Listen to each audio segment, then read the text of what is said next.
Mathieu Conan, donc producteur de légumes frais et industrie. On cultive sur la commune de Paimpol 60 hectares de chou-fleur et brocolis, des céréales et des pommes de terre. Alors nous voilà sur une culture de chou-fleur ici, donc après orge, plantée en mi-juillet. Cette année, on a eu une année très sèche et quand nous avons planté, on a eu très peur de ce qu'il allait avoir cet hiver. Avec le Locastar, je pense, en localisé, ça a très bien aidé le chou-fleur pour son développement.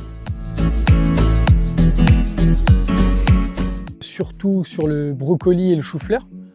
Et c'est un objectif particulier pour avoir de la racine et que la culture démarre le plus vite possible. Donc cette année, nous avons essayé aussi sur le maïs en localisé au semis.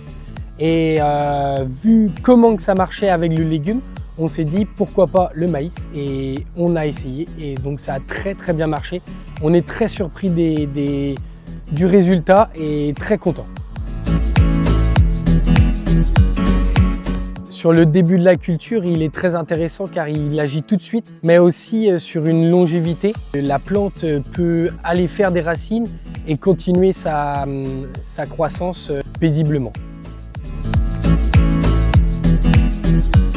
Ici, on voit un pied de brocoli et on voit que les racines sont vraiment allées en profondeur et donc des grosses racines pour vraiment aller chercher ce qu'elle avait besoin, la plante.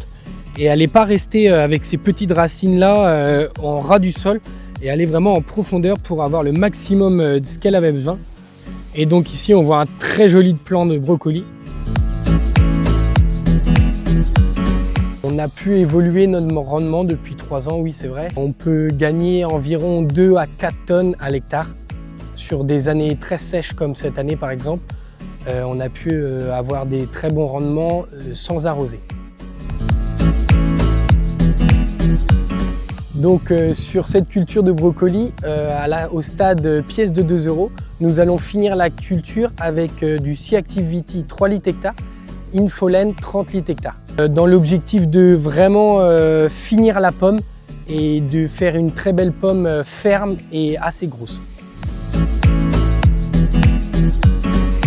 À travailler avec ces produits-là et pour voir sur les années à venir, en fonction du climat et de la pluviométrie, comment ces produits agissent au maximum.